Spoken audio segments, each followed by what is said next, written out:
Welcome to okay TV. This is Kavya. Today news updates ఇప్పుడు చూద్దాం. శ్రీకాకుళం జిల్లా రాష్ట్ర మంత్రి కింజరాపు అచ్చెన్నాయుడుకు ఘన స్వాగతం. నేటి నుంచి ఆంధ్రప్రదేశ్ రాష్ట్రంలో డబుల్ ఇంజన్ సర్కార్ అధికారంలోకి వచ్చిందని రాష్ట్ర వ్యవసాయ శాఖ మంత్రి కింజరాపు అచ్చెన్నాయుడు అన్నారు. మంత్రిగా బాధ్యతలు చేపట్టి మొదటిసారి జిల్లాకు వస్తున్న సందర్భంగా పార్టీ శ్రేణులు ఘన స్వాగతం పలికారు. ఈ సందర్భంగా Srikakulam municipal high school ground లో ఏర్పాటు చేసిన ఆత్మీయ అభినందన సభలో కేంద్ర రాష్ట్ర మంత్రులకు సకల మత సమ్మేళనంలో ఆశీర్వచనం చేశారు. ఈ సందర్భంగా రాష్ట్ర మంత్రి అచ్చెన్నాయుడు మాట్లాడారు. పూర్తి స్థాయిలో జిల్లా ప్రజలకు సేవ చేసే అవకాశం దక్కిందని అచ్చెన్నాయుడు అన్నారు. వ్యవసాయ ఆధారిత ప్రాంతమైన శ్రీకాకుళం జిల్లాలో రైతులను అన్ని విధాలా ఆదుకుంటామని అన్నారు. శ్రీకాకుళం జిల్లాకు అత్యంత ఉపయోగకరమైన కీలక శాఖల మంత్రిగా బాధ్యతలు చేపట్టడం సంతోషంగా ఉందని అన్నారు. నా జీవితాన్ని తెలుగుదేశం పార్టీకి అదేవిధంగా చంద్రబాబు నాయుడు కుటుంబానికి అంకితం చేస్తున్నారని జిల్లా ప్రజలకు తెలియజేశారు. మన జిల్లా మన రాష్ట్రంకు ఉన్నటువంటి సమస్యల మీద ప్రత్యేక దృష్టి పెట్టాం. ఆ అనుభవం ఉంది, సమస్యల మీద స్పష్టమైనటువంటి అవగాహన ఉంది. అందుకని ఈ 5 సంవత్సరాలు కూడా కేంద్రంతో ఈ రోజు మీరందరూ కూడా చూస్తున్నారు. చంద్రబాబు నాయుడు గారు అంటే ఆయన విలువ ఏ రకంగా ఉందో మీ అందరూ కూడా ఈ రోజు చూస్తున్నారు. దేవుడు ఆశీర్వదించాడు, ప్రజలు ఆశీర్వదించారు.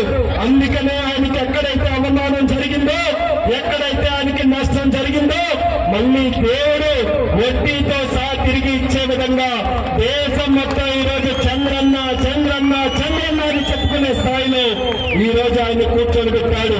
మరి దానికి సహకరించినటువంటి పెద్దలు, ఒక పక్కన జనసేనని నిత్య పోరాట యోధుడు, మన జనసేన అధినాయకుడు పవన్ కళ్యాణ్ గారు మనకు పూర్తిగా సపోర్ట్ చేశారు. వాళ్ళ నాయకులు కూడా క్షేత్ర స్థాయిలో వాళ్ళు కూడా అదే రకంగా మనతో పాటు కష్టపడి ఈ రోజు అత్యధికమైనటువంటి మెజారిటీతో ఈ రాష్ట్రం కాదు దేశంలో ఎప్పుడైనా ఎన్నికలు జరిగితే ఇటువంటి రిజల్ట్ ఎక్కడా కూడా లేని స్థాయిలో రికార్డు మెజారిటీతో గెలిపించారు అంటే దాంట్లో జనసేనకి ధన్యవాదాలు మరొకసారి నేను తెలియజేసుకుంటున్నాను. మరి అలాగే మన రాష్ట్రంలో ఉన్నటువంటి సమస్యలు, ముఖ్యంగా నాకు ఉన్నటువంటి శాఖ విమానయాన శాఖ ఉంది. చాలా ఎయిర్పోర్ట్లు ఉన్నాయి, డెవలప్ చేయాలి. నా అదృష్టం ఏంటంటే మన పక్క జిల్లాలోనే సోదర జిల్లాలో భోగాపురం ఎయిర్పోర్ట్ నిర్మాణానికి తయారైంది. రికార్డు స్పీడ్ లో అది కట్టించి విమానాలు అక్కడ తెప్పించి ఈ 3 జిల్లాలకి కూడా ప్రధాన అభివృద్ధి కేంద్రంగా ఎయిర్పోర్ట్ తయారు చేస్తానని ప్రజలందరికీ కూడా హామీ ఇస్తున్నాను. ఎయిర్పోర్ట్ డెవలప్ అయితే కేవలం ఫ్లైట్లు ఎక్కి దిగడమే కాదు, దానికి తోడుగా వేల మంది యువకులకి ఉద్యోగాలు వస్తాయన్నది కూడా ప్రతి ఒక్కరు కూడా దృష్టిలో పెట్టుకోవాలి. ఇన్స్టిట్యూట్లు మనకు వస్తాయి, దానికి సంబంధించినటువంటి కంపెనీలు వస్తాయి, ఎంతో మందికి ఉద్యోగ అవకాశాలు వస్తాయి. అందుకనే భోగాపురం ఎయిర్పోర్టు, విజయవాడలో ఎయిర్పోర్టు, తిరుపతిలో ఎయిర్పోర్టు, అలాగే కడపలో, కర్నూలులో, రాజమండ్రిలో ఎన్నో ప్రాంతాల్లో మన రాష్ట్రంలో ఉన్నటువంటి ఎయిర్పోర్టులు అన్ని రకాలుగా 100కి 100% అభివృద్ధి చేసే బాధ్యత నేను తీసుకుంటానని కూడా ఈ సందర్భంగా తెలియజేసుకుంటున్నాను. దానికి తోడుగా జిల్లాకి చాలా సమస్యలు మనం పరిష్కారం చేశాం. ఈ రోజు కేంద్ర మంత్రిగా ఉన్నాం. ఏవైతే హామీలు ఇచ్చానో రైల్వేస్ పరంగా అందరూ కూడా ధైర్యంగా ఉండండి. ప్రతి సమస్యను కూడా పరిష్కారం చేసే బాధ్యత, రైల్వేస్ ని అన్ని రకాలుగా మన జిల్లాలో అభివృద్ధి చేసే బాధ్యత నేను తీసుకుంటానని కూడా హామీ ఇస్తున్నాను. అలాగే కేంద్రంలో రైతులకి సంబంధించి, మన సాగునీటి ప్రాజెక్టులకి సంబంధించి ఎన్నో పథకాలు ఉన్నాయి. ఆ గతంలో ఉన్నటువంటి ప్రభుత్వం సరైన నిర్ణయాలు తీసుకోలేక, సరైన అవగాహన లేక ₹1 కూడా కేంద్ర నిధులు వినియోగించుకోలేకపోయారు. కానీ ఈ రోజు మళ్ళీ మన అందరి అదృష్టం, మన రాజకీయ బాహుబలి రాష్ట్రానికి అధ్యక్షుడిగా ఉండి 175కి 160 సీట్లు వస్తాయని 2 సంవత్సరాలుగా ఖచ్చితంగా చెప్పినటువంటి ఒకే ఒక్క వ్యక్తి మన అచ్చెన్నాయుడు గారు.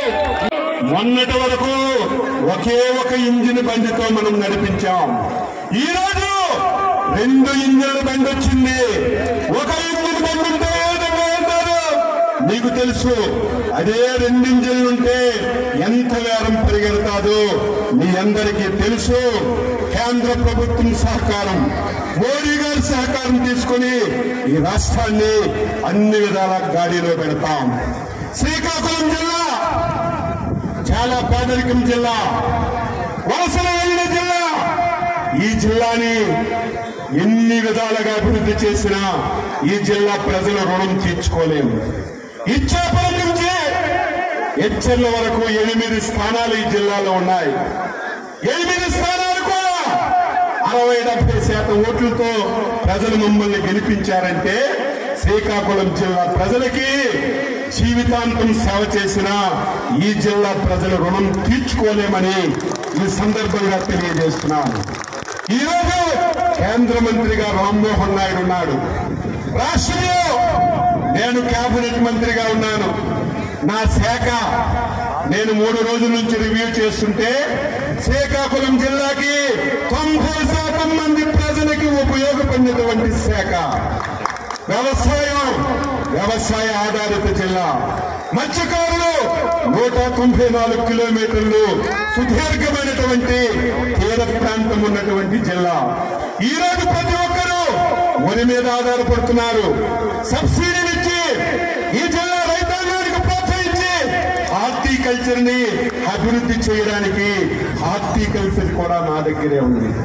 ఈ జిల్లాలో పశు సంపద, వెటర్నరీ శాఖ నా దగ్గరే ఉంది. ఈ జిల్లాలో పండినటువంటి ధాన్యానికి గోడమ్స్ లేక అవస్థలు పడుతున్నారు. మార్కెటింగ్ శాఖ నా దగ్గరే ఉంది. ఈ రోజు ఈ జిల్లాలో ఏదైతే కోఆపరేటివ్ వస్తుందో ఆ శాఖ నా దగ్గరే ఉంది. నేను ఎంత అదృష్టవంతుందంటే ఈ శాఖని 4 మంత్రులు చేసేవాళ్ళు. 4 మంత్రులు చేసిన శాఖని చంద్రబాబు నాయుడు నా మీద పెట్టాడంటే అచ్చెన్నాయుడు సత్తా చూసి పెట్టాడు. ఇది కష్టమని తెలిసిన సమర్థుడు కాబట్టి ఈ రోజు శాఖను నిర్వహిస్తాడని మంచి గురుతర బాధ్యత నాకు ఇచ్చాడు. నేను నా బాధ్యతని మీరే చూస్తారు. 53 సంవత్సరాలు అయింది. 25 సంవత్సరాలకు ఎమ్మెల్యే అయ్యాను. 6 సార్లు ఎమ్మెల్యే అయ్యాను. 2 సార్లు మంత్రి అయ్యాను. రాష్ట్ర పార్టీకి అధ్యక్షుడయ్యాను. నా జీవితం శ్రీకాకుళం జిల్లా ప్రజలకి, నా జీవితం నా తెలుగుదేశం పార్టీ కుటుంబ సభ్యులకి, నా జీవితం తెలుగుదేశం పార్టీకి, నా జీవితం చంద్రబాబు నాయుడు కుటుంబానికి నేను అంకితం చేస్తున్నానని చెప్పి మీకు తెలియజేస్తున్నాను. ఈ రోజు ప్రతి ఒక్కరికి నేను మాటిస్తున్నాను. ఎంతో మంది ఉద్దండులు శ్రీకాకుళం జిల్లాలో రాజకీయాలు చేశారు. ఎంతో మంది మంత్రులు చేశారు. ఈ రోజు ప్రతి కార్యకర్తకి మాటిస్తున్నాను. రాజకీయ నాయకుడు అంటే, ఎమ్మెల్యే అంటే, మంత్రి అంటే అచ్చెన్నాయుడులా ఉండాలని ప్రతి ఒక్కరూ చెప్పుకునే విధంగా, ప్రతి ఒక్కరూ చర్చించుకునే విధంగా నా శక్తిని, యుక్తిని ఉపయోగించి నేను సేవ చేస్తానని చెప్పి మీ అందరికీ తెలియజేస్తున్నాను.